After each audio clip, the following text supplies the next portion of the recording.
Amen. Something about her audio. Yeah, she's having a hard time getting on. Okay, well, she'll get on. We'll just wait and we'll just get started, huh? Yeah. So thank you. Thank you guys for coming on and welcome to Pikuni Bigfoot Storytelling Project. And we're really excited. We've been wanting to do this, so you guys are the first. Thank you. And we decided to do this random, because how us Indians are, we plan. We don't plan. If we plan, then nobody shows up. But if we just do it like, you guys want to get on? All right, yeah, okay. So then that's kind of how it works. And just threw it out there. We've been wanting to just chit chat. We belong to another group, but they're from all over the place, and we haven't had a group where it's just Indigenous, people, and talking about kind of our stories or our thoughts and things like that. And we thought that our viewers would be really interested in hearing some other kind of thoughts and stories, and whatever you want to share, whatever our conversation takes us will be kind of cool and kind of nice. But I thought first we'd go around the room and introduce yourself and maybe how you're feeling tonight and how you maybe why you wanted to join the call tonight, where you're calling in from and whatnot. And I think that sounds about right. So we'll start with LuCinda, since she was our first one who joined. I'm LuCinda Shell, and I'm joining from Dayton, Montana, with my 3-year-old Hazel. And I just very interested in whatever Lailani's doing lately. She posts a lot. Aw, thanks, LuCinda. Nelson. Yeah, I'm Nelson Racehorse from Fort Hall, Idaho, Shoshone Bannock. And I was invited to join in and see what everybody has to say tonight, and feeling pretty good. We had a good little Christmas and big dinner, and we just it was a great Christmas. Awesome. So I just want to hear what you guys have to say, and maybe I'll share something too. Cool. Okay. Cool. Sounds Thanks. good. Emerald, can you hear us? I got this one. Emerald. Yes, I'm here. Yay! Well, go ahead and introduce yourself. Hi, my name is Emerald Tucker. I'm from the Aaniiih Nakoda Lodgepole area in Fort Brownlet Reservation, the southwest of it. And I am here to listen to everybody's experiences. See you, ladies. Happy holidays. Yeah. Merry Christmas. Merry Christmas, Happy New everyone. Year. Happy New Year. Coming into 2023. This year we're gonna see him. Oh man, we have to see him or hear him or something. Hey, Emerald, are you able to turn on your video camera? I have to look for this thing. Okay. I'll be back. Okay. I had to log off and then restart the thing. I don't know. It's weird. Okay. All right. Well, we'll be here when you get. We'll just wait and carry on. So, LuCinda is one person I think on here, the call, that doesn't know the channel yet, but she just follows all my stuff and she knows I'm into Bigfoot. And I know, Nelson, you've watched the channel, haven't you? A little bit, the Bigfoot channel.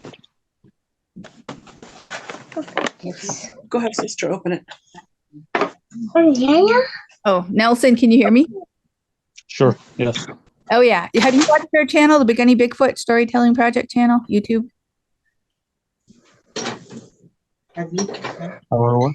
What have you watched? The Bigfoot? No, I have not. On YouTube, yeah, I clicked on a couple of your videos, yeah, about I think the red blanket area. Oh, yeah. Yeah,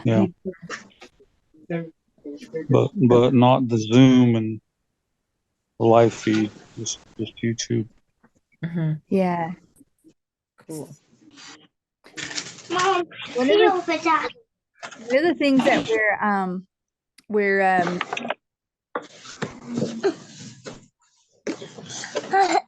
we're trying to like gather a little bit of research from others, and maybe stories that you have heard, or your own stories, or what you kind of know of your own indigenous nations beliefs or stories or anything like that. Because why we're doing this tonight is we're going to a tribal Bigfoot conference in Colorado in January. It's what is it called again? It's put on and hosted by the Sasquatch Outpost, and there are 3 speakers there, and Dave Paulides is one, somebody that we've been following on YouTube, who does a lot of work, research work. He's was a police officer in investigation on missing persons in the national parks. But it's more than that. He has been doing some investigation on these unusual missing cases of people, and these cases don't fit the missing person's profile, like the normal profile of a missing person. They're very unusual. And so one of his latest film documentaries is out, called Missing 411, the UFO Connection. So all of his books, he's written quite a few books called Missing 411, and it dates way back, I think, to, he said, copyright edition around 1600s, somewhere in the 1600s. And some of it is alluded to what they called back then wild man. And even like some of the people that were explorers into our lands would experience it, and they written things in their journals. And then of course we as indigenous people all over the continent have our own beliefs and stories, and throughout history, and including even now. And so he's written a couple books, and one of the fellas that he's connected with and wrote a book with and did some research with is Harvey Pratt, somewhere down south. And so him and his wife are investigative police officers, or criminal investigators or something like that. But they have done quite a bit of work over the decades. And so he was on one of Dave Paulides' film documentaries called Cheyenne Arapaho. Oh, Cheyenne and Arapaho. That's what his name is, Harvey Pratt. And so one of the film documentaries, all of them are Missing 411, The Hunted, and Missing 411 Vanished, and Missing 411 Children, I think is the other one. And so the latest is Missing 411 UFO Connection. But in one of those, I want to say it's Vanished. That one is where Harvey Pratt is in that film documentary, and he's talking about to his understanding from his tribe. But he does give a lot of interesting points about I don't know, maybe why these cases, or I don't know, digging into research of these missing person cases in wilderness areas and in national parks. And so some of it is kind of alluded to wild man or Sasquatch or Bigfoot, like, and so what people have heard throughout indigenous communities is some common thread of story, I guess you could say, is that some people have grown up like we grew up hearing that scary man or hairy man was going to get you if you go out at night, and you shouldn't be out at night. Well, even all the way across the world, there's some other indigenous groups of people that have said that as well. And so with that, it was like in this book that I'm reading called Tribal Bigfoot, and I think it is by Harvey Pratt as well as Dave Paulides, where they kind of talk about that. So anyway, we're big fans of these people. We've been just kind of really listening and following and reading some of their books. So we're really super excited to go to this conference. It's their first, and It's called the Native Truth. The Native Truth. And so it's like the first and only Native Bigfoot conference that they've ever put together. And to me, I was just talking to Carrie Lynn just this week that of all these film documentaries that they've done so far, I'm just wondering if he's going to do one called Missing 411, the Bigfoot Connection or something. So with that, I just thought I would stop right there and let Carrie Lynn share a little bit of what she knows from their research. And one thing I want to add, though, is that is Dave Paulides for sure. He shares the information that he has done research. I mean, he's done intensive research as like an investigator would, but all of it is facts. He says they're all facts. It's not like his opinion or his thought, or like, you know, how some of us, like, we have our own thoughts of what Bigfoot is, or maybe what these unusual cases are of people becoming missing. He won't say that. He says he's just reporting the facts, like how he has found them, whether it be scientifically or through just certain evidence, stuff like that. So it's pretty interesting.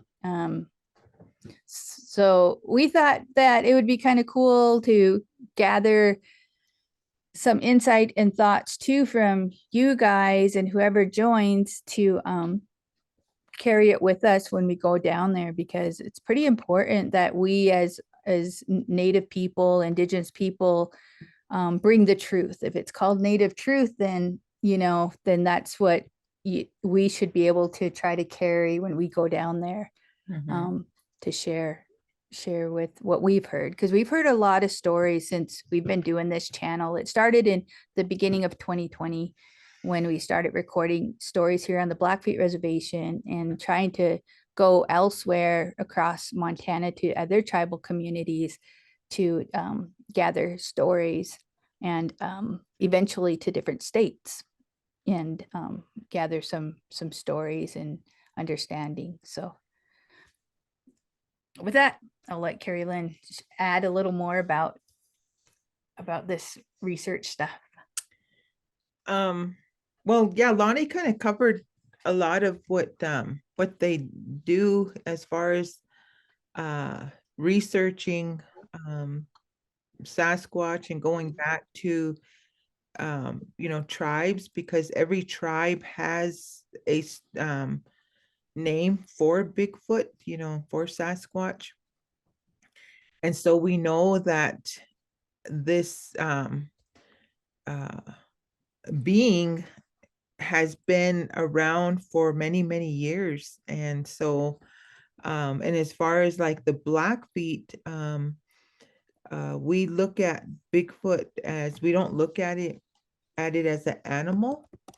So we kind of look at Bigfoot as a like another people, and they're like a forest people to us. And we found out that, because we didn't know too much about the history of Bigfoot within our Blackfeet tribe until we started doing this storytelling project. And then we found out that they have a song for Bigfoot to, what is it, to call Bigfoot in, and during their ceremonies. So they do have songs to call Bigfoot in. And then like the Blackfeet, we call Bigfoot Imoitapi, and that's hairy man. So that the ending of that Imoitapi, the B is talking about a people. It's talking about like a people, not an animal. So and so we just began to find out a lot about the Blackfeet and how they view Bigfoot, like as far as back in the history part of the Blackfeet. They considered them people, and they considered them like uh that they even communicated with them at times. Um, but another gentleman was telling me that when the when like the white people began to come and the Blackfeets began to kind of take on the new civilized world or Western world ways, and started to uh, have like houses and all of this stuff.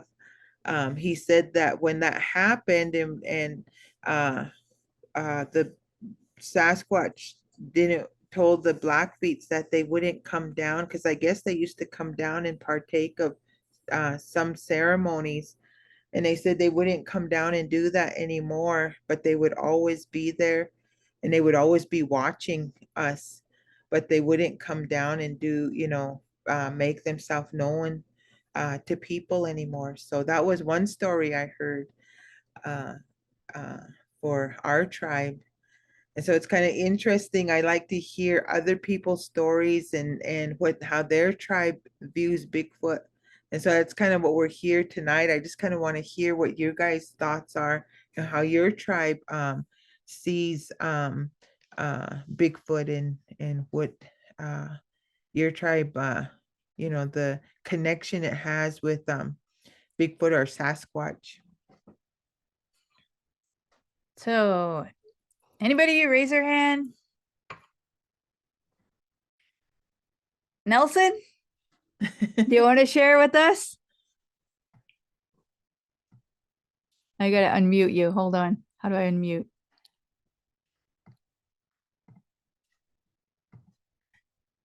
You'll have to unmute yourself. Okay. Oh, there we go. There we go. Yay. There we go. Okay, I was just listening to you about ceremonies. There was this kid. His family had lived here, and their name is what was the guys you mentioned? The Arapaho Cheyenne. Mhm. What was their last name? Pratt. Pratt. Yeah, I don't know if you've seen that on TikTok. Did you see that? But he was up here. His family lived here, and I think he's not sure if his mom. And I know his sister passed away, but they eventually moved back to Oklahoma.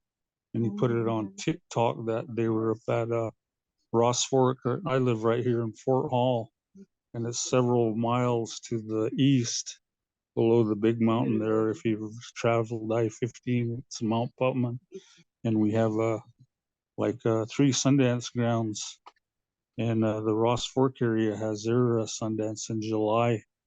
And he said one night they were singing Sundance. My sister remembered the story. I didn't hear it until I saw this. A.D. Pratt is his name. A.D. Pratt. He put it on TikTok, and he said they were singing one night up there. And well, I sing too, but I must have missed that night. But anyway, he said that all of a sudden, he says this big hairy man stood at the door, and he said they, all the drummers, there was dancers dancing too at night. So there was several dancers, and then there was maybe 5, 6, 7, 8 guys singing. And AD had relayed that the drummers got all freaked out, and this big hairy man was standing there watching the dancers dance and the singers sing. But I'll go on with the story. But what I understand with I go over to Wyoming a lot and sing, and they had witnessed him around the Sundance lodges and the camping areas, because like you say, he stays away, so they seen him at a distance, and the willows are on the hills, but he stays a distance from them. I haven't heard no stories of him being actually in or near the lodge, but this particular one, that Fort Hall at AD, he says they were getting ready to quit singing. They was like looking at each other, freaked out, wondering what we're gonna do. And there was a couple elders sitting in the back, and they says, keep singing, keep singing. Don't pay no attention to him. Just act like he ain't here. Keep singing. And so they said they sang for several minutes. He says maybe up to 8 minutes. He couldn't remember. He said it was minutes though, but that being, or more or less, who would have been a Bigfoot. Uh, he stood there for a while, and then I guess he saw what he wanted to see, and then he walked off in the darkness. And I don't know what kind of discussion they had after that, but I know I would have, I would have just, well, I think I'm ready to go home now. But that would have That been probably me. was the longest Yeah, song they ever sang. right. But yeah, they have old stories that basically the elders tell these old stories, like, these animals that were in the Sundance. They say, otter, eagle was sitting on the rafters, on and on. And they even mentioned Sasquatch was in the Sundance. But Mhm, these to us nowadays is just like, mythical, and we just take it with a grain of salt. But they did teach the young kids, to behave with mhm, these beings, don't whistle or don't cry. Don't, mhm, first, the little kids, because I believe they used to go to bed at sundown, and they tell them, don't cry, Zovich gonna get you. That's what we call him. It means kind of like a mhm, spirit animal. Zovich is gonna get you. Or Fauna is gonna get you, the water baby. And mhm, they have stories with that too. But there was another thing that was uh, hitting me with our old stories. Our grandmother, she was raised here in Fort Hall, but she had relatives in Elko, Nevada area, and she'd travel a lot back and forth.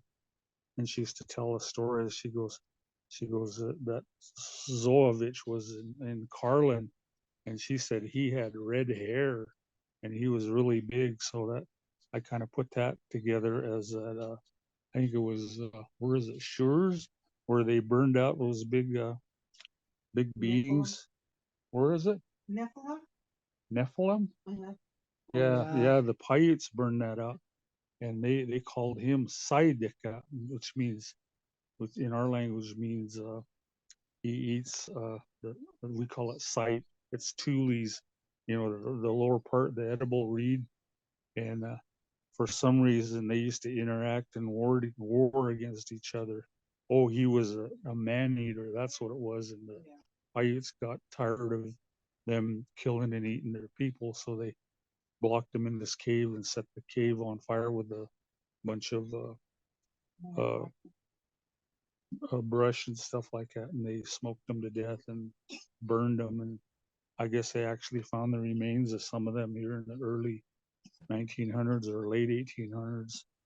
But that kind of hit me.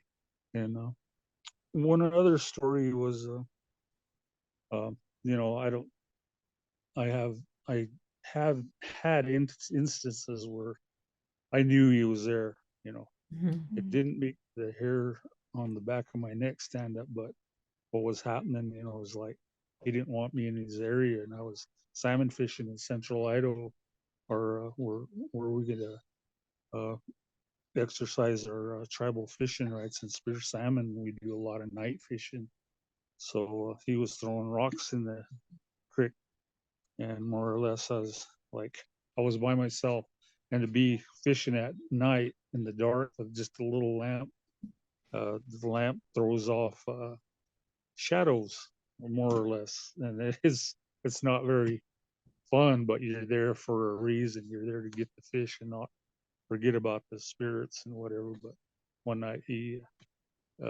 started throwing rocks in the creek, and I'm like, oh, I guess I'm out of here. So Oh, tomorrow's another day. Yeah. Tomorrow's another day. Do some day fishing, see if I could score. But one instance, me and my brother went up there, the Yankee Fork. I don't know if you're familiar with the Yankee Fork area. It's several miles east of Stanley, Idaho, is a major little township there. But anyway, Yankee Fork. I know our last mile marker is like 9 mile, where you go north towards Chalice. But I think we was somewhere around mile marker 13 or 14, and it was kind of willow area, flat area.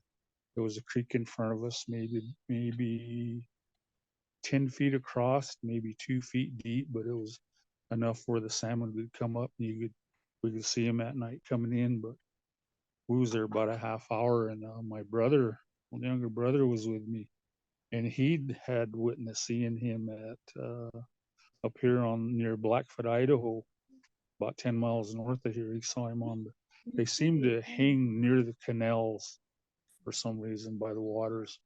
I don't know, maybe it's easy access to, because the canals here are super huge, and they could drop down in there and get in the water and disappear.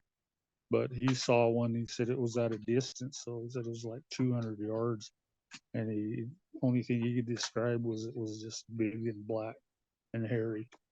And he said it just bounced down in the canal and disappeared. So he had actually saw it, but he was with me that night, so I think he always had an edgy feeling about Sasquatch. So I was fishing.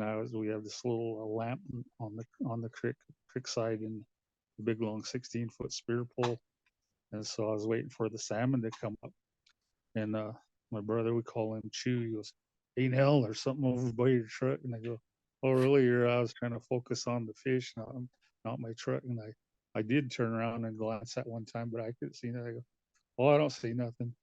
And so about 5 minutes later, he goes, "Ain't hell, says, I swear there's something over by your truck messing around." I go, "All right, Chew." I says, "Give me 15 minutes more. I wanted to fish. I didn't want, anything else interfering with me." But so about 15 minutes come along, and it was about right timing anyway.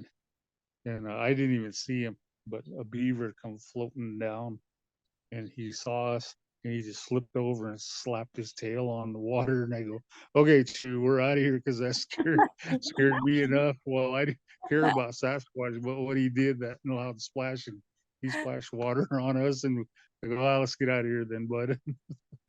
That's one of my stories. Oh, and another thing is that Jarbridge area, they have in northern Nevada, Idaho border, they have Sasquatch that tend to be aggressive, and the guys that had reported it, I don't know, what I've been reading and hearing is that the Sasquatch with the red eyes are the aggressive, and the yellow eyes are more friendly. Wow. But the Jarbridge area actually is a Shoshone word. It's just misinterpreted and spelled wrong with the Europeans coming over, but the area is called Zawavich. So they they some people call it Jarbridge, but there is no R in the spelling in it, so it's Zabij. So you see that little connection there, Zawavich. So with that, I guess that's my little. I got a few more stories, but they're not as good. But the people around here at Fort Hall, they have a lot of stories, but they're afraid to come out and tell them because it's like, "Oh, I don't want people to think I'm crazy." You know how that goes. Yeah. Anyway, that's my stories. Oh man, thanks, Nelson. Those are some pretty cool stories. I And know what you mean when you said that. When you're out there and something's Yeah. around, you know. Right. It's like not like for me too, I'm not like totally fearful and you know, but I just have that feeling like we gotta go, you know, we Right. gotta leave. Yeah. Yeah. And Well, you said we, and I was by myself a couple times. So it makes it a little bit more not so exciting. I was telling last night during our Chris after we opened our presents, we started talking about Bigfoot. And I was telling them about me and my dad were up at our property um last year, and we were mowing and getting ready for our camp meeting, and I had that same feeling that something's there, something's watching us. So I turned the mower off and I started walking toward the truck, and then I hear my dad's further up, and then he doesn't hear good. And so I hear this sound go, hey, like that. And I was like, I thought it was my dad. I thought he was hollering at our dog. Here, when I looked, our little dog jumped in the pickup and he wouldn't get off. And usually he's like, you know, loves it out there. He just runs all over. And I thought that was strange that he was sitting in that pickup. And I went over and I was saying, come on, you know, and he's just staring at me and he wouldn't get off the pickup. So then I went and told my dad, was you yelling around? And he said, no, I wasn't. And but I heard that just really clear, just like, hey, you know, and I was telling him, you know, sometimes I've heard stories of how Bigfoot can mimic human voice. Right. And so that hey sounded like human, but then it was just off. You know, there was just something weird about how the hey, you know, and Mhm. and it was windy too. It was really blowing, and you know when it's windy, you can't hear that good. But for some Not reason, in Browning. Not in Browning. Yeah. but for Go ahead. Go some ahead. Go ahead. reason I that thought I'd throw that in. Yeah. oh, we just got 75-mile-an-hour Oh, I winds know. earlier today. But Oh yeah, no. it, I it believe it. it sounded like that, and it just kind of like I was like, man, it's so windy here, yet that voice just came clear, you know. And so my dad was like, we better just head in. He said, let's just head back to town. I said, okay. So we loaded up, and when we were leaving, my dad said the same thing. He said, I was going to tell you we needed to head in. He said, before you came over to me, he said, because he said, I had that same feeling like we were Hmm. being watched or like something was Right. there. And Right. so he didn't hear nothing, but he just had that feeling too. So I told him, I bet you, I said that there was one around us, you know, that evening. So we were like you, we got out of Right. loaded up and headed out. Right. You know your cue when to leave. Mhm. Yeah.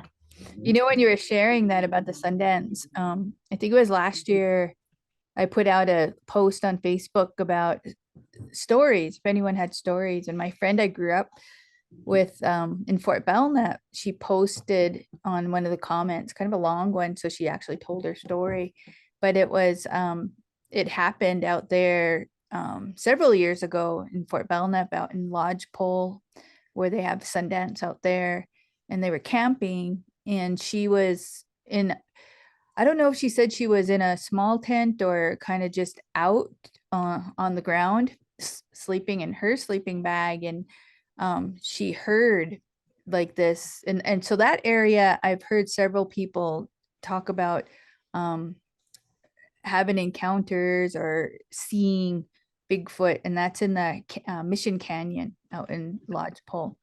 And so, yeah, and she heard like these really heavy footsteps kind of coming around her. And yeah, she was in a little tiny tent and she was alone, coming around her, and she could hear it. And she really she just had this feeling that you know, like I think she said she didn't feel like it was a bear or anything like that, or a moose or anything, because the sound of the prints, or not prints, I mean the footsteps, were just really, really heavy. But I don't remember the complete story. I'm just trying to say it all in a nutshell. I don't know if she prayed or spoke Indian or said something, but after that it left and it went away. But she said she didn't want to get out of her tent. She didn't want to get out of her sleeping bag. She just covered herself up. But yeah, that was just, when you said about that Sundance, it kind of reminded me of her story. And then there's another story on our YouTube channel of one of our friends, Craig, who talks about a calling song in a Bigfoot Lodge ceremony, and kind of similar to what you were talking about. So I won't give it away, but it's on our channel. You have to listen to Craig's. I think he has three story videos on there, but I think it's called the Bigfoot Lodge in it, something like that. Yeah. So I had another story. My brother Chewy was a veteran, and so when we run our Sundance lodges, they like to have the fire keepers be a veteran. So he stepped up, and he had another kid who wasn't a veteran, and we checked in the morning about sunrise, because we've seen the sunrise songs at the Sundance. And he goes, before we have, a few minutes to burn in the morning, we get there early, and he goes, I think there was a Sasquatch here last night. And I go, oh, yeah, what happened? He goes, man, it just kind of ran there was a barbed wire fence between the Sundance grounds and it's kind of a bottom land where they're real grassy, and trees, what do they call them? Russian olives, a bunch of them. And he goes, man, it ran right up to that. I think it ran up to the fence, and he said it let out a big roar. And he said, man, he was sitting right there at where the singers sing. They have these little benches, and he was just watching the fire. And he goes, and his buddy's name was Lindor, Lynn Tindor. He goes, yeah, and Lindor slept in the truck all night, because we had my truck parked there. And he goes, he didn't even hear nothing. And so he told the chief, and the chief heard it too, and several dancers heard it. It just woke them right up. And so Chief Lee Wan come over and talked to my brother. We're first cousins anyway. Hey, what was that? He goes, shit, I think it was a Bigfoot, man. Did you hear that? Yeah, I heard it. He goes, yeah, I think I'll go out there and say a prayer. So he threw cedar on the fire and grabbed some of that smoke with his eagle fan and went out there. And then Chew says, yeah, Lewan must have put a good hoodoo on him because he didn't come back again. But anyway, that was the stories that scream just really freaked them out good. A lot of guys were questioning it, and Chew said it was like he was right there, and the fence was, I would say, good 100 yards from that lodge when that happened. Yeah. But he said it was so loud, and he said it freaked him out good. But anyway, he's the one that saw the Sasquatch jump down in the Highline Canal. She's at least 12 feet deep. But anyway, Yeah. one other story. How about LuCinda? We haven't heard from you yet. Do you have any input, any thoughts, and anything you want to share? It was just listening and interesting. I think my first experience, I was mid-20s. I was living in Bellingham, Washington. And I was still drinking at the time. And there was a domestic violence situation with me and my partner. And it was this little place they called Marietta, kind of between Lummi and Bellingham. And I left, and it was like 2:00 in the morning. I'd been drinking. I just knew I needed to get out of the situation. So I started walking towards Bellingham. And I was inebriated, but don't remember, but a lot of it, except for the elders in Marietta wouldn't let me come back. because they said that I was walking, and about 10 feet behind me, Sasquatch was walking. And he just kept walking behind me all the way through this little place called Marietta until I hit the main road and the lights came on. And then he went down into the canal, walked along the canal. But they said I called him. They said that I called him and I was talking to him, and he stood behind me and he walked with me until they couldn't see me anymore. And then after that, they would tell my significant other, your girlfriend's not allowed here. She calls in Bigfoot. Oh. Ooh, I got you. But I don't, because I was inebriated, I don't remember. But I had walked from Marietta to Bellingham in the middle of winter in a snowstorm and got there dry. My shoes were dry, my coat was dry, my hair was dry. And I got, I'd say 15 miles in a half an hour. So I just got the chills. I know. So after that, the Lummies didn't want me around. So that was, well, and that's not the first time I was told that I've called him in.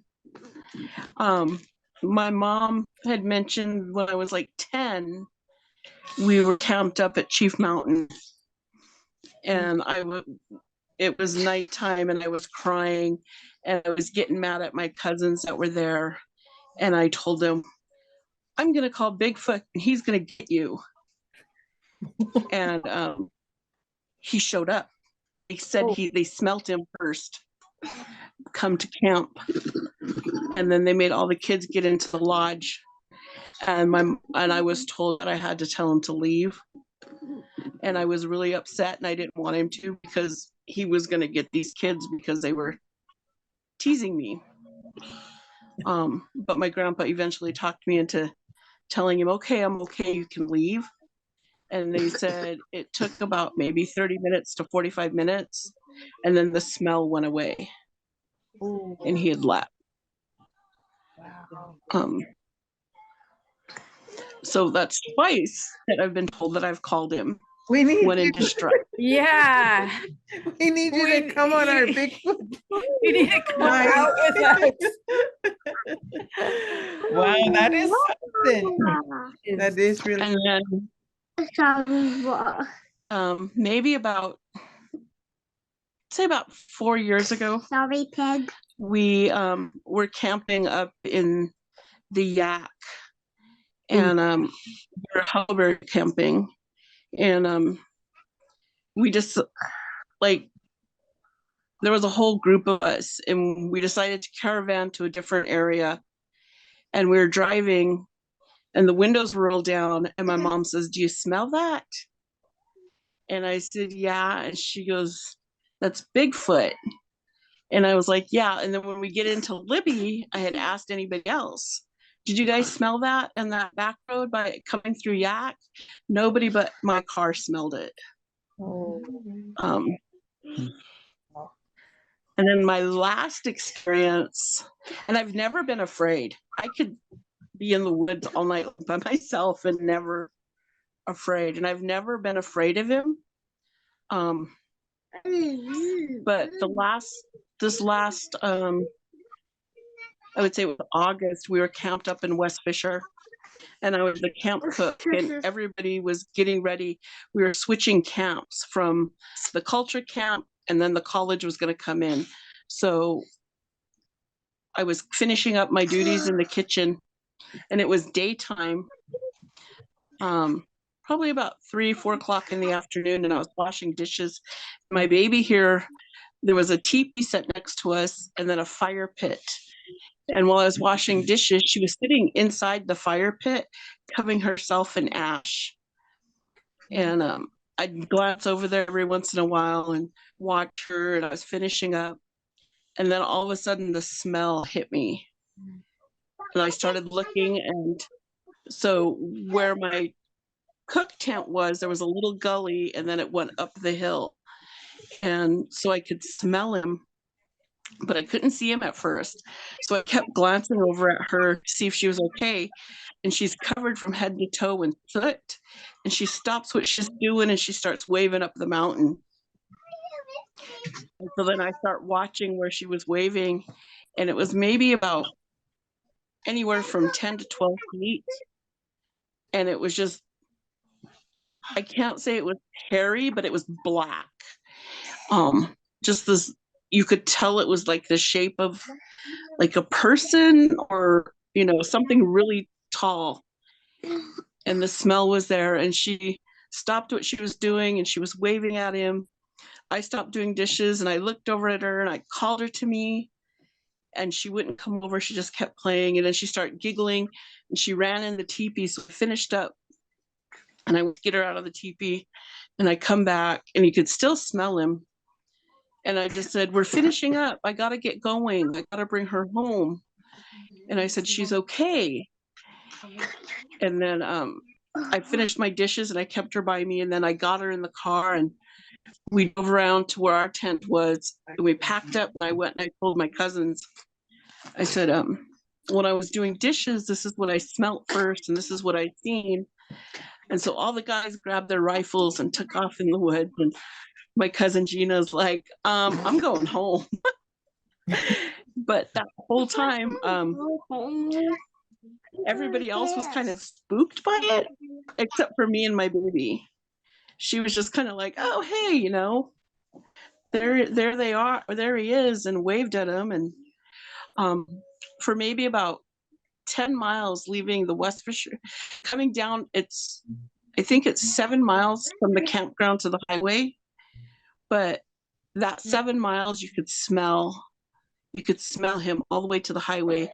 And then about another 10 miles heading back towards Kalispell, you could smell him. And our car windows were rolled up and it was nighttime.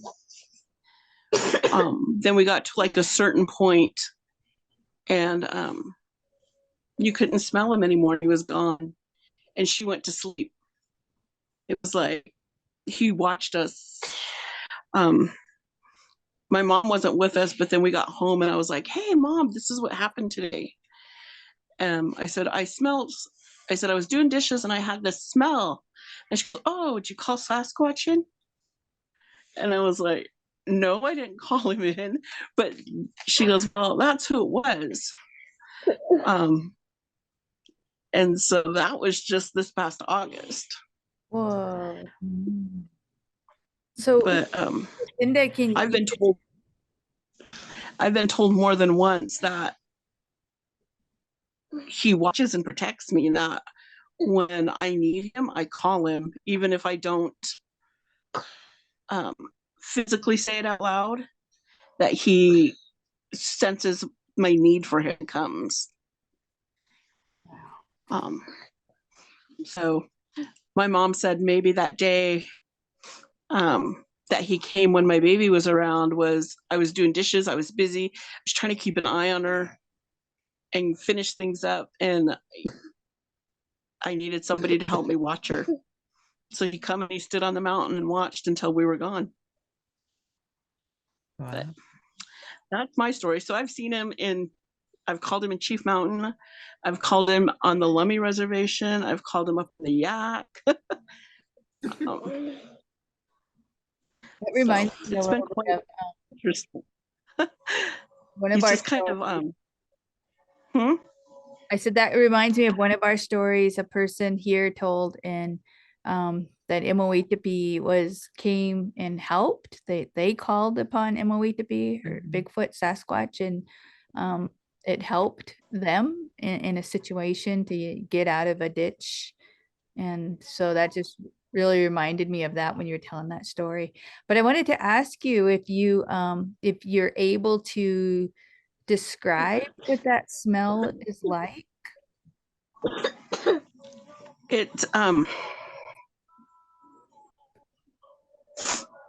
I used to say, have you ever smelled like decomposing roadkill? But it's like 100% stronger and really rancid. And almost like a musty, wet smell with it. I don't know how. Almost like a wet fur, rancid wet fur type of smell. I smell it, and my mom smelled it, but that day my baby didn't act like she smelled anything, because she's really sensitive. She will tell my 10-year-old he needs to shower if he gets a little ripe. But that day she was just waving at him, you know, like, hey, somebody watching me. And it was just interesting, because whenever I have a story and I go to my mom, that's the first thing she'll say is, did you call him? And so I've never really talked to anybody in my tribe about it. Oh, wait, I did call him once too in Oklahoma. Oh, all over the place. Yeah. So we were down in Stroud, Oklahoma, and I was walking, and it's always when I'm by myself, but my cousins and I were driving around in Stroud, and we were drinking again, and we had gone into the ditch, and they started walking towards Stroud, and I took off walking the opposite way because I seen a light. So they were walking back towards Stroud, towards the powwow grounds, and I start walking, and I was like, no, we're closer, there's a light up there. And then my cousin told me, no, let's just all go this way. But I didn't want to leave the car and get in trouble. So I start walking towards the light, and my cousin said they were walking, and she could see me walking, and she could see me walking towards the light, and then something stepped out behind me and was maybe about 10 to 15 yards behind me and just walked behind me all the way up the road. And so she said they turned around and got in the car and sat there until I came back because they were scared to walk. But so wherever I go, I happen to be able to, if something's unsafe for me or something, he shows up. That's something. Really? Yeah. My brother tells me I have Bigfoot medicine, and he's scared of it. Yeah. Yeah, you guys will have to check out that video. Lynda. The Beaudry. Yeah, she called on Bigfoot to Yeah. help. And were they drinking too? Yeah. And they were trying to go to Canada. Yeah, they were trying to go to Canada, do a rodeo. And it They were was drinking. snowing, and they landed in the ditch. And then she got out, was trying to push, and the Yeah. other girls were inside. And then they knew it was hopeless. Yeah. But she said she called upon him to help her, because in her way, it could help her. And so it came and helped her and pushed. I mean, it was pushed just that her. She's car. tiny, and she pushed, but she felt that force pushing her. And they were shocked. They were really shocked. I guess that's when they decided I think she said they threw away all their beer and they stopped drinking. And they sobered up. They sobered up and they went to the movies instead after that happened.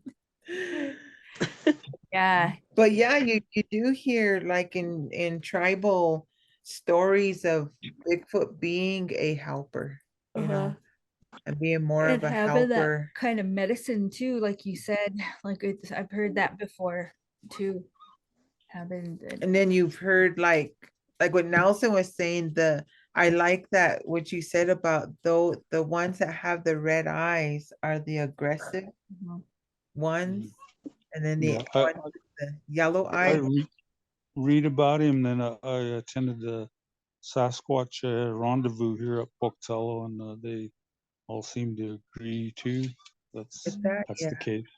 Yeah, we wanted to go to that. I know. Lonnie sent me that that flyer that, and it would just couldn't work out, but we were like really wanting to go. We were trying to find every way, like, because we both had obligations. We were like, can we do this? Right. Can we do this? To try to work it in, but if I thought about it, maybe, when I first knew about it, we could have made a board or something that, put you up at the hotel here at Fort Hall. But yeah, it just came real fast and went. So yeah, but we had fun. I sold a lot of T-shirts, with a Bigfoot on it. So That's good. yeah. Oh, there was a one thing about what's the lady's name that wrote the book around here around Fort Hall? What was her? Becky what? Becky. But she's compiled a bunch of stories here about Fort Hall, and one of them that hit me about him being a helper is that she needed firewood, so the tribe, they provide firewood, and she wasn't home, so she was going to tell those usually young kids, young boys, to where to put the wood and stack it. So anyway, my wife Juris is going to get that book and give you that lady's name, but she compiled a bunch of stories from around here. But anyway, with the story, she had Aaron or had to go to town to do something, and whoever took her to town, she come back and the tribe had delivered her wood all right, but they piled it right away from her house, and it was 2 foot of snow. Maybe I'm just hypothetically, it was pretty deep snow, she said. And then so she says she was thinking, oh, it snowed that night, and she had to do her business and go to town, and she was still using the outhouse. So anyway, she'd come home, and she's like, oh, those kids, those boys, they stacked that wood way far away. And I guess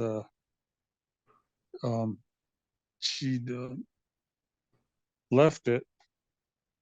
Oh, here it is. It's Bigfoot Lives Everywhere in Idaho by Becky Cook. Oh, wow. Did you guys read that? No. Yeah, and has a bunch of stories about the people from Fort Hall telling her. And I don't think she changed their names to protect their identities, but I think she did. She was worried about the wood being close, so she could get at it and burn it when she needed it. And the next day, she'd come out to get some firewood, and it was all stacked neatly. And Zoovich, I guess he knew, I guess, like he knows when people need help, especially this elder lady. So I guess he took his big feet and he blazed a trail to her outhouse with his big feet, but she could see his tracks in the snow where he had stacked the wood and real neatly and put it where she needed it, because he knew what she wanted. So that was one of the helping stories that I read. I might not be totally 100%, but I believe that story went something like that. It's been a while since I read it.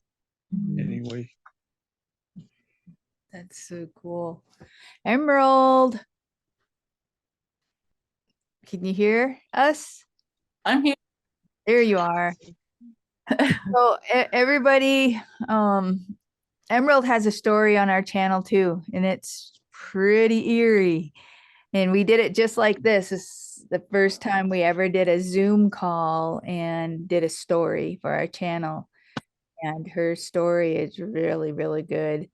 But so since then, she's been saying that there's been quite a few people back home in Fort Belknap letting her know that they watched her story. And so, Emerald, I wanted to see if you would be willing to share any, you don't have to give names, or definitely don't give names, but maybe just give some feedback of what you heard others tell you about that story.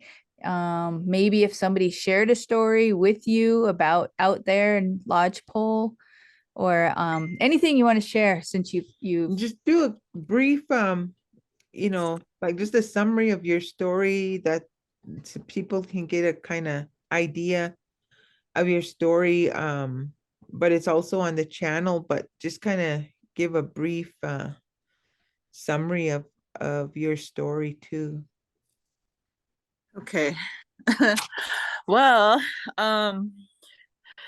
it's been about I think next month or so will be about like 12 months since the video was, put on YouTube, and I forgot about it after we had an interview and stuff. I kind of went on with my life, and Yeah. um I had people approach me at like little events that we have on a reservation, and it would be shocking, that they would acknowledge me in that way. They're like, oh my god, I can't believe you've seen this and that, and you know like, how did you feel? And so bringing that back, that story back, and you know I think that to this night I still haven't really completely healed, or from that trauma, that experience that I experienced. And every now and then I would get scared to go out at night or travel alone, stuff like that. But um the brief summary that I wanted to talk about was, uh it's it's very hard to talk about this story because I live here, right here in Lodgepole, and it happened like maybe 8 miles from me. So from where I live, and I'm just like, oh my god, I feel vulnerable.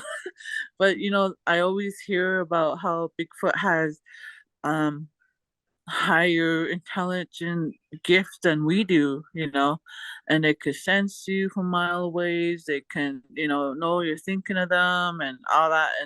And I was traumatized from just that experience that night.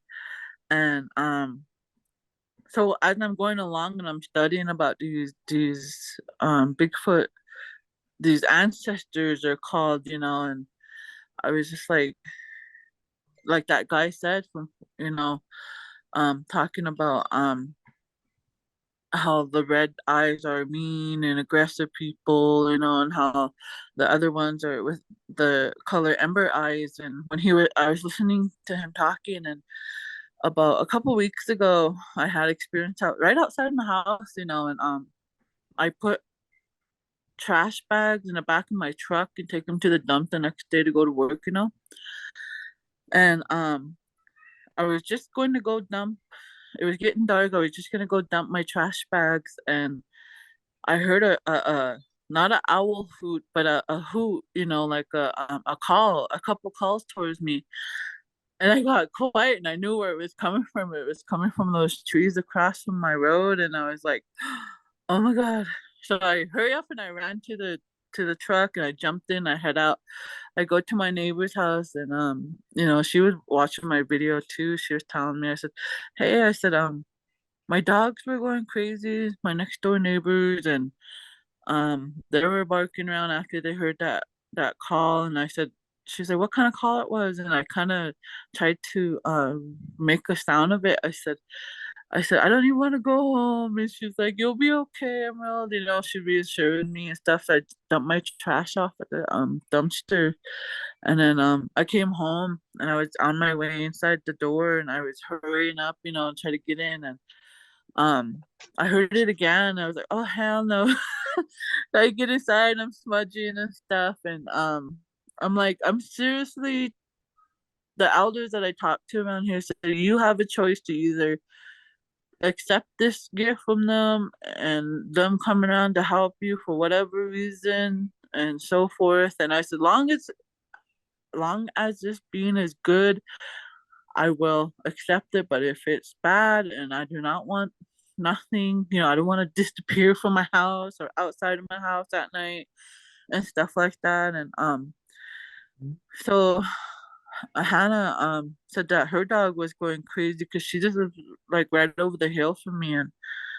And it's quite of a walk, it's about a half mile walk or so, but it's a long distance, and I said, yeah, I heard your dog kind of going crazy too, and my neighbor's dogs as well. And I told her that night. I said about 2:30 in the morning. I got up, get up around that time, and it was like last week or so. And so I go into the living room and I sat down, and here I heard a little thump on my window outside, and I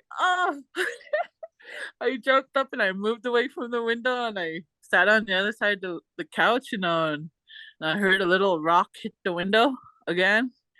And I was like, that's it. I go into my room farther away from the house, and here on the ramp, the deck, I heard heavy footprints, like and I was like, oh hell no. So I laid in my bed and I was listening to it, and you could hear the dogs going crazy. The one dog that I really like, I call him Whisper, and he comes up, and he was just barking crazy in front of my house by the window, just barking just loud, letting me know, and so I was trying to go back to sleep, and I was like, oh, whatever it is, please don't bother me, and I'm not here to, offend their crew or whatever, or if you feel that threat, I'm sorry, I was apologizing and for, sharing the story and stuff. But um so like at some time while I was talking, in my prayer and I went to sleep, I heard it again, you know, and it was a little faster walk, and it kind of woke me up, and I looked at my bedroom window, and it has like a cover and stuff over it, and I make sure I always have like a sound alarm, um keys, because my truck's parked in front of my ramp outside, and um so I kind of leaned over and it stopped, and then here next thing you know, I heard that shovel get pushed down, and then the neighbor dogs were just barking loud, all three of them. And I was like, oh my gosh, something's out there. And this one dog must know that I'm up or something because he could hear me walking around in the house. And so he was barking away and stuff. And then here I heard a screeching sound coming from the front yard. And I swear it sounded like it was a mountain lion or whatever. And I was going to look out, and then something told me not to look out. So I ended up staying up until like 5 that morning. And I couldn't sleep or anything.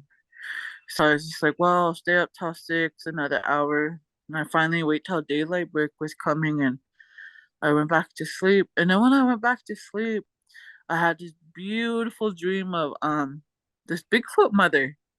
I mean, she was beautiful. She had an elongated head, like a cone, and she had a beautiful face. It was just like kind of like a dark skin brown, and her fur was black. And then all of a sudden, I seen a little Bigfoot beside her, and I said, "Oh, your mama," I said, and she looked at me, and she wasn't speaking with how we speak today with our mouth, but she was speaking to me telepathically to let me know that I'm okay, that she was there to watch over me. And then I said, well, I can't see you very well. So she leaned forward towards me to show me her eyes, and the guy that was talking about like the have yellow ember eyes, and that's what she had.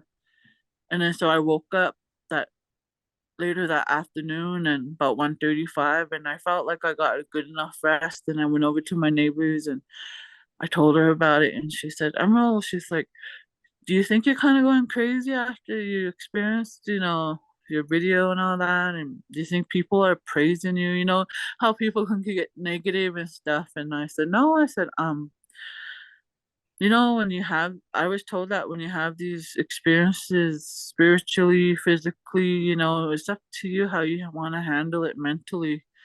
And I'm doing the best I can. And hey, I live alone, and the only thing that really protects me right now is those dogs, that my neighbor's dogs. So I call him my dog and I feed him. I always tell him, watch over me or watch over my house, and they do. So I feel better. And but lately they haven't been coming around, and I haven't been leaving my trash bags in the back of my truck or anything, because they would be ripped up in my trash bags in the back of my truck, and I was like, God, I have to clean it up. So, but yeah, they come up. They're real quiet people, and they walk very quiet. Sometimes you could hear them, and and dream of them and stuff. And I get scared, driving around at night and stuff, but I'm all right. But as long as I don't run into the bad one, I'm good. I heard the ones with the yellow eyes, ember eyes are very kind and they have families and stuff. And I've been studying on some YouTubes and understanding them and other people experiences, and it's a real deal. But the people here, they would tell me their stories and stuff, but they don't like to share their stories because they don't want to be called crazy or anything. And I said that's why I put that video out of me, so you guys can come forward and feel comfortable and share your experiences. And they were, even my coworkers had experiences up in Hayes Mission Canyon, they would say things and stuff. There's a lot of things that happen up there, and I'm just glad I'm not prone to be that open mind to that side, because I refuse to uh see Bigfoot again, and in person and stuff like that. And for my brief summary story, that it's very hard to talk about, like I was telling Lailani a few days ago, I don't like to watch my own video, to relive those moments, because it's still fresh, it's still there in the back of my mind. And so I have to learn how to like calm down and, rejuvenate my mind and be myself and try to go back to bed and not be fearful and stuff. But when you have these incidents and it first happens to you, that fear base, it can carry a long ways, so you have to mentally be strong for that. But they come around when they want to and stuff. But other than that, I'm okay as long as it's not bad. I always tell my uncle and them, what I do if this bad one comes around. I said, oh, they said that if that bad one comes around, smudge your house and tell it go away, or call your helpers, whoever your helpers are. And they had, this past summer, I had to go through a ceremony and understand who my helpers were and stuff like that. So I'm glad I was able to do that as well. And I did a lot of training and ceremony, I guess, to understand myself more. And my uncle said that for some reason, you were selected to see that, and how people open their minds here and come to reality. These beings lived here for thousands and thousands of years, and they live in the ground, they live in caves and stuff. And just always be careful about how you walk on earth, and what you do. And people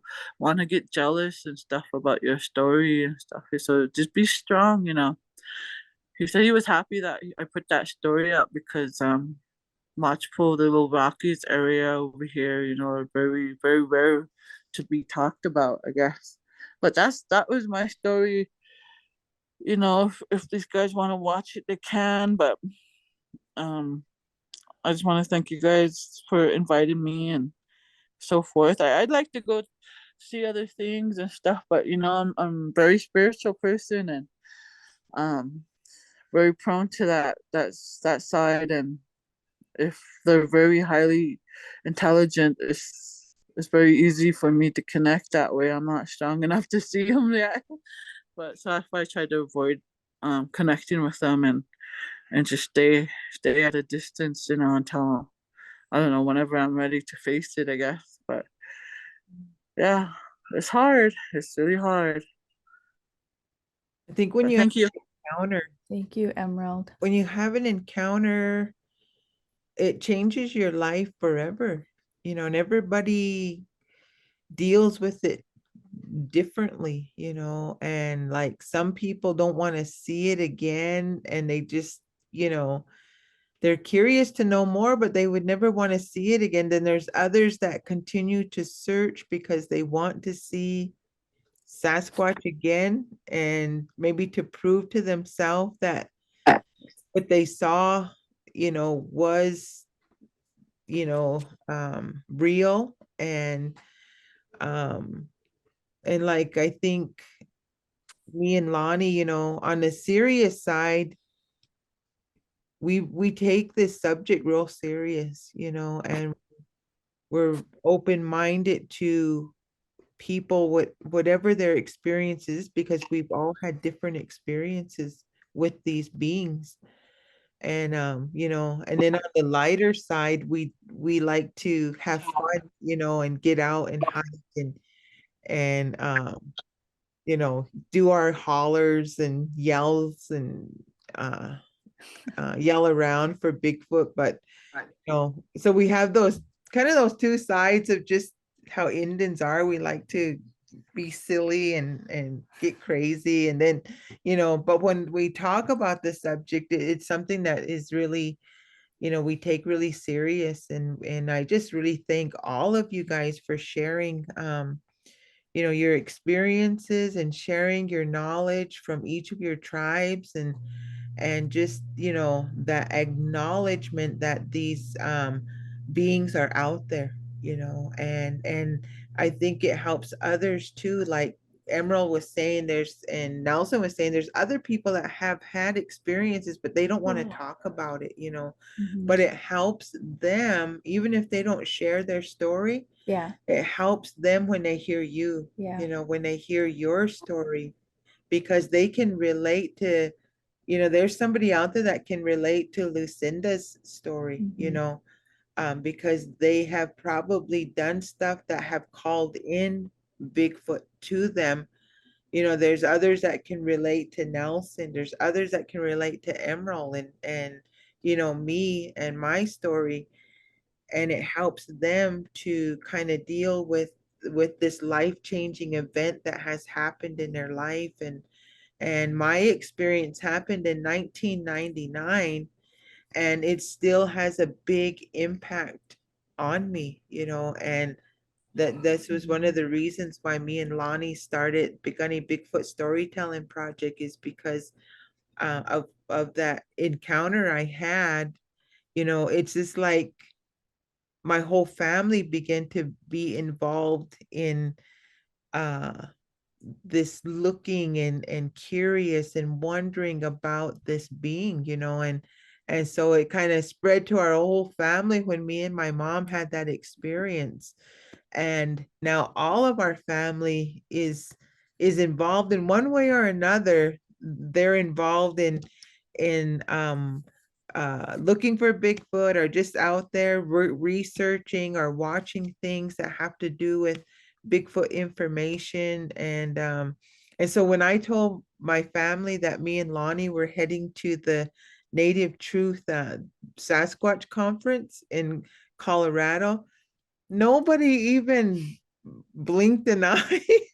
Like, oh, you're going down there, for Bigfoot, because they know us, and they know that, how much we're interested in the topic. And so they were just like, oh, cool, that's really neat, you guys get to go, so it was not even an issue with our families to know that we're going down to Colorado for this conference. But I think Native people really have a lot of history, wisdom, and understanding about Bigfoot,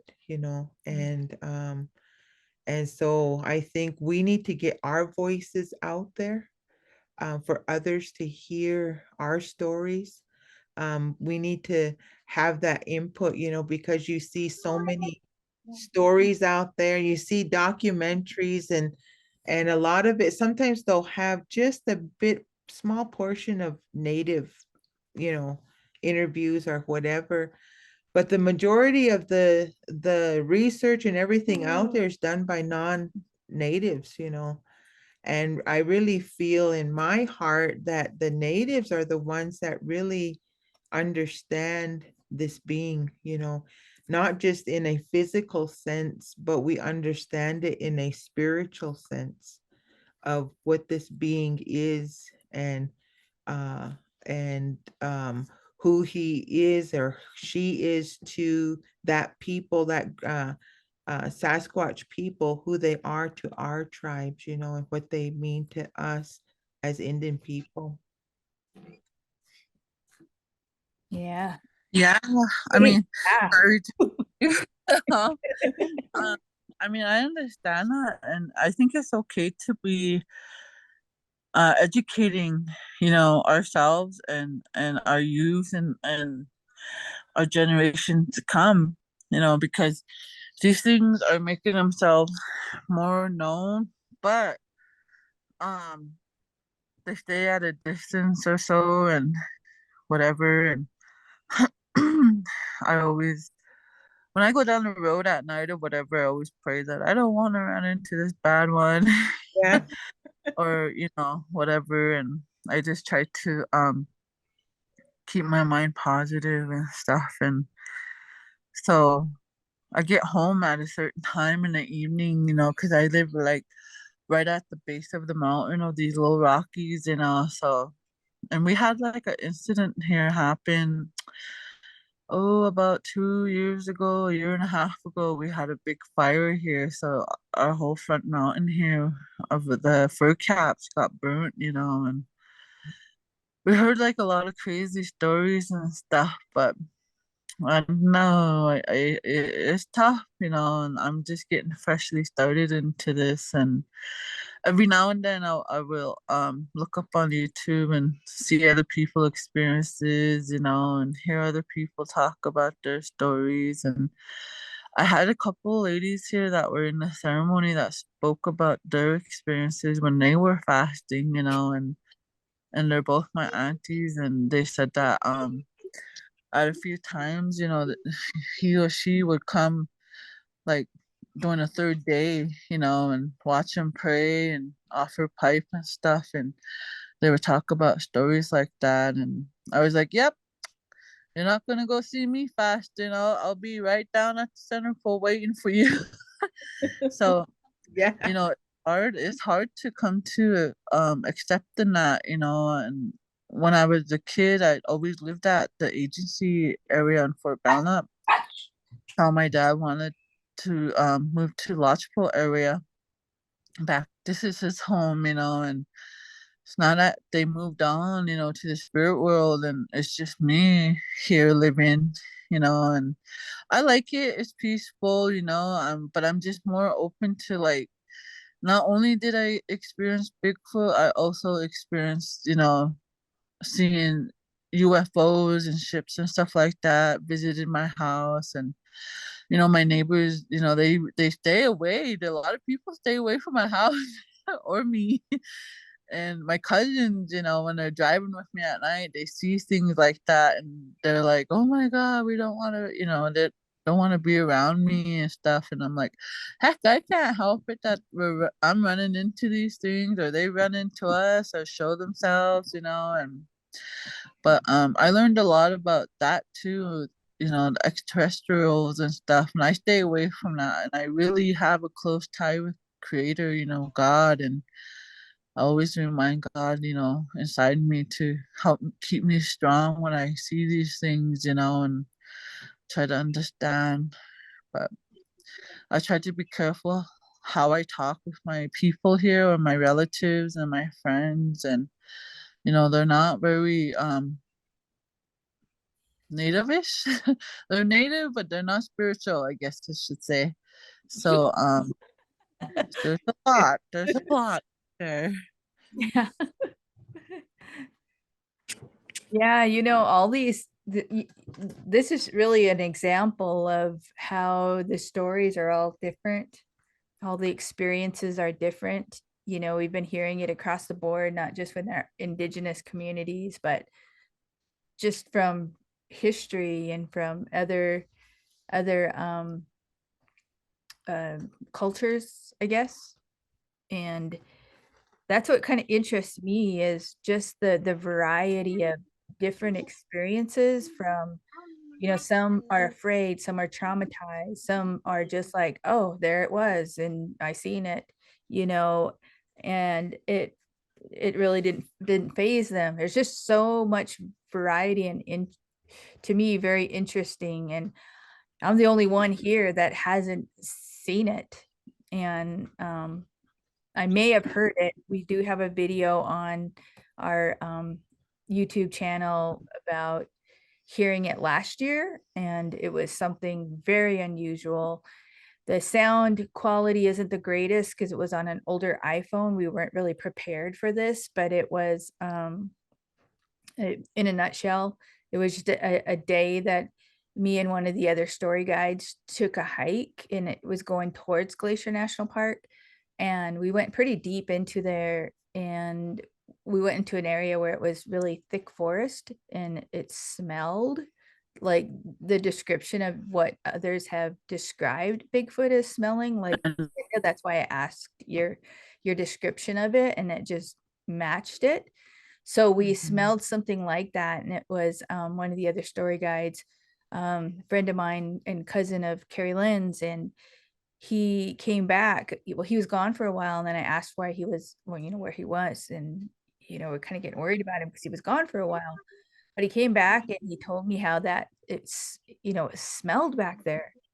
And my curiosity, and some of most of that my background is a journalist, reporter, so I'm always like, oh, I gotta, I gotta know. So he described that scent, and I was like, let's go check it out. And he was like, all right, let's go. So we went back there, and sure enough, I mean, the closer you got to that dense forest, and Carrie Lynn knows, I mean, I'm starting to feel more so in the last recent year, but before I wouldn't feel a lot. Like I'd be like, it's okay. Come on, let's just go. And, but now I'm starting to sense things that, maybe it's like, we shouldn't be here. And so I kind of felt that, we were there for a while, and I just decided, maybe we should go. And that smell was really strong. And the other lady that was with us, which was through the business, she was one of our clients on our culture workshop hikes. She smelled it, and she just really thought it was just unusually strong and stink. So then when we left, and we got done with the hike, and I came back to Carrie Lynn's, and she got off work, we decided, because it was summertime, it stays light for a long time, we decided to go out into that area. And it's an area where people know that there's a lot of sightings there, on our reservation here. And so we went out there to sit for a while, and that's when we heard it. We heard that kind of what one of the people on our channel even described it as, and that was within the same time frame. And he described it as kind of like a war whoop, kind of a war whoop sound, but it's way, way different than the way we've heard it described, like those whoops. It's almost like there's no tone that kind of goes, how we do go whoop or whoop, whoop, and we kind of go like, we start low and we go high. But what we heard through some, I don't know what they call them, but they study the sounds of animals and humans and just kind of the tones. And so some of the tones that were the sounds and screams or hollers or whatever that were recorded, assumingly of a Bigfoot, was not any other animal, or it wasn't a human. And it reached tones that no other animal or human reaches. And one of the descriptions that we heard was that whoop sound is almost like straight across, like there's no rise or drop, it's just straight across. And that's kind of what we sort of heard. So that's on our channel. It's called Did We Hear Bigfoot? I don't know, we named it something like that. So that was kind of something really unusual, and that particular day was something that was really unusual, and we haven't shared that on our channel yet, and we'll probably share that. But with that, some of the, I guess, thoughts or facts, I should say, with the missing 411, some of the stories kind of reminded me of it. And that was one that LuCinda was talking about, how they described where you went within 15 miles in so many minutes. And some of these cases over history, that's even written in journals or written by people in newspapers from interviewing people, that some of the children, there's been children that have, just vanished and just you turn your back on them and they just vanished, or they wandered out and then they're like, they don't know where they're at, these children. And some throughout history had survived, but they had crossed so many grounds within how many hours or whatever days it was, that a 2-year-old, 3-year-old could not move. And there was one that I always remember where it didn't, the child wasn't dirty, the child wasn't like wore out or anything like that, that they were, you know, but like you couldn't tell, but they were moved from a big range within a territory that was really, really difficult even for an adult to get through within that short time frame. Stuff like that. And then some of their facts are, and we talked about this on our channel too with other people and what their philosophies are of what Bigfoot, Sasquatch, this entity or creature is. And some, say that it is a real life creature that lives in the forest. Some say it's a spirit. Some say it's from another dimension, that they move through portals. And there's just a big array of that. So some of the missing 411 phenomenon is moving through portals as well. So it's just really interesting. It's not all about Bigfoot, Sasquatch. It's just a lot of unusual connections to the world of Sasquatch, Bigfoot, from humanity, whether it be indigenous, whether it be white people, whether it be just other cultures, other parts of the world. It just interests me as just a person, but interests me as like a journalist, reporter, and also as an indigenous woman, and just somebody that really carries stories in such high honor. Because I've done that for a living, where I've listened to people tell or share their stories, and what they share and tell is the truth. It's their truth. And so that's another big reason her and I started this channel, was to what we're all talking about. And that's why it's really important that we want to go to this conference called Native Truth when it comes to Bigfoot, Sasquatch, because to me, I feel like it's very it's a really sacred thing, because it's something that we don't know and understand, and it's there, and we can't tangibly have it or grab it or anything. It's, and some are visited and some are not. Me going out researching and looking and listening to stories and sitting out there all hours of the night, her and I, listening or going out there for hours and days and just looking and looking. I'm thinking to myself, I'll probably never see it or experience it, but it's enough just to be able to be that vehicle of carrying these stories forward. Because to me, I believe it.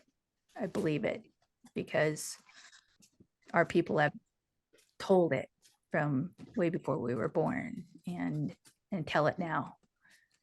And so with that, I'm just very thankful you guys came on with us and stayed up this late. It's kind of late. And just to let you know, we will be putting in an order pretty soon on our merchandise with our logo, and sending you guys some merch. And Nelson, you said you sell t-shirts and stuff. How would we? Yeah, I text them. I don't have any right now, but a friend of mine who may attend this Sasquatch get together that you guys been talking about in Colorado, he may show up there. His name is Brandon Tennant, and he's company is it Sasquatch.com or FallenRockProductions.com. You can get him Brandon Tennant. But I could get you some T-shirts which have the Bigfoot on it. I'll text it to Lailani. Okay. And and text me that Colorado information, would you I will. please? Okay. Yeah. Yeah, they might still have tickets. Mhm. I know I they think they do. Friday night they have like a meet and greet with Well, the speakers, but we didn't get tickets to that. They got sold out. So, oh yeah. but if you go Yeah. down, let us know because we're gonna put a shout out on our channel about whoever's gonna be there, and if they are rejects like us, no, I'm just kidding. Do our own But meet. yeah, if they can't make it into the meet and greet on Friday night, we're gonna be there, and we want to like meet up with people and just like maybe have some coffee or something and visit with Yeah. Coming out of Montana, we're white knuckle drivers. yeah. Here's a picture of our logo. Oh, nice. Isn't that cool?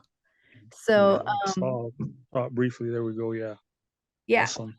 So we're going to it's been a busy season, but we're gonna put in an order. We got to find the right place. I think I found a place in Missoula through my friend who orders from them. So it's either t-shirts and hats, but for sure some stickers and things like that. So for you guys being here sharing with us. I have window stickers also.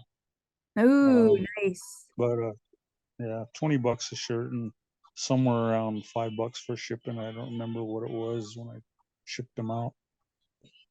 But I could throw your change in there, or if I don't hit $5. 22. Hey. Yeah. Nice. Yeah. Any last thoughts Friend before we rate. close out? She said, any last thoughts before we end? close out? I had a thought, but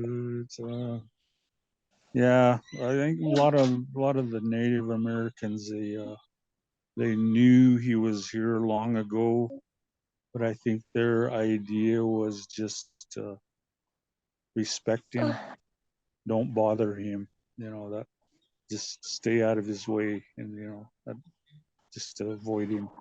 That was. I didn't get to hear Roseanne Abrams. She did it at Pocatello here at the local Bigfoot rendezvous. She had the tribal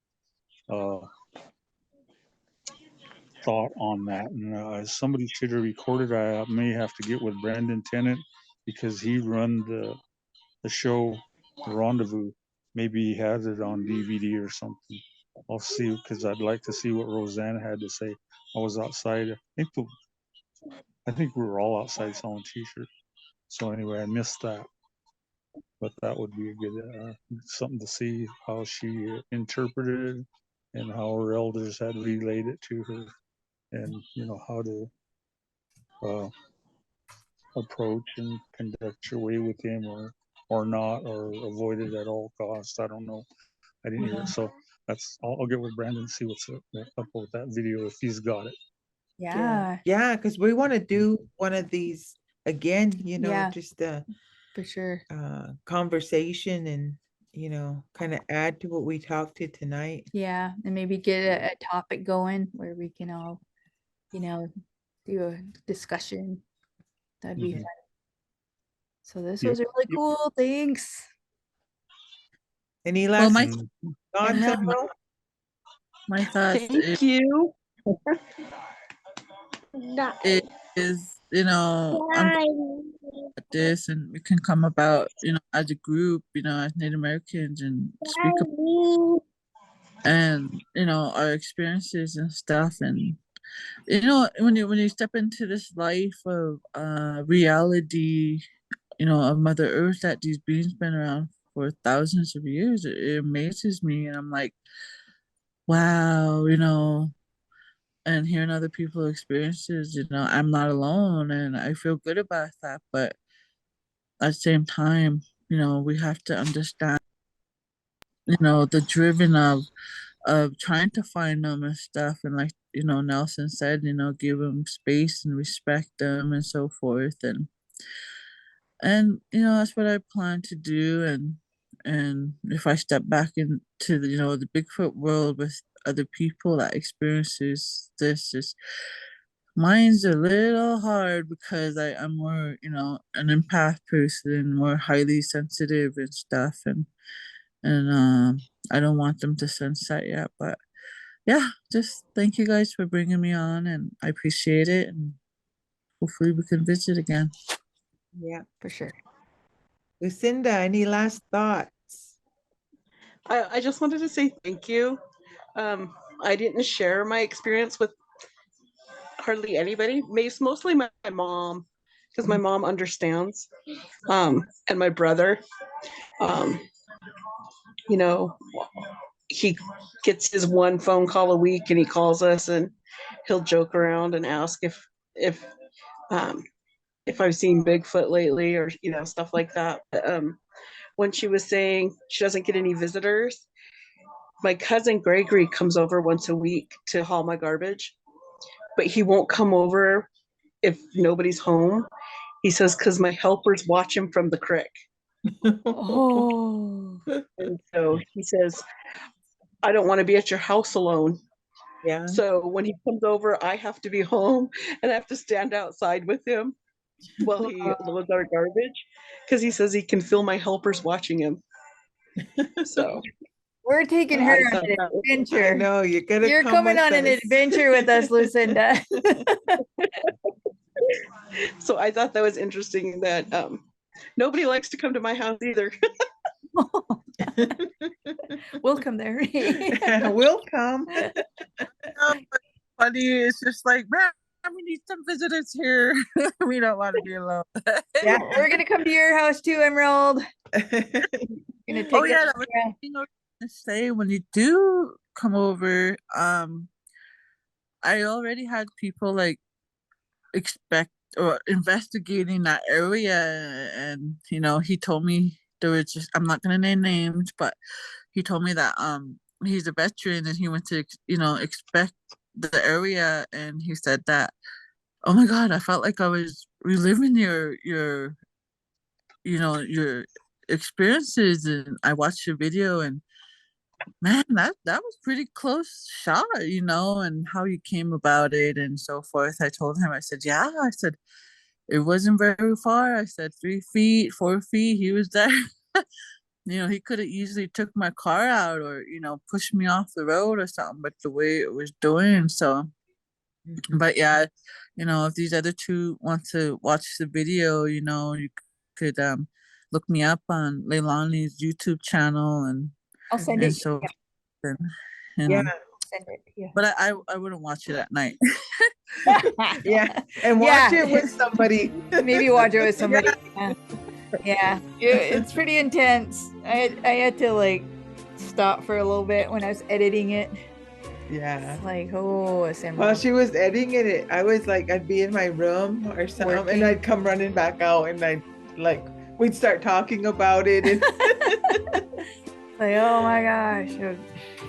Okay, well, we better head off. Okay, well, thank you guys. Big hug. Nice New Year's. all of you. Good night. Thank Have a you. happy New Year. Yeah, happy New Year. Happy 2023. Yeah. Happy New Year. See you.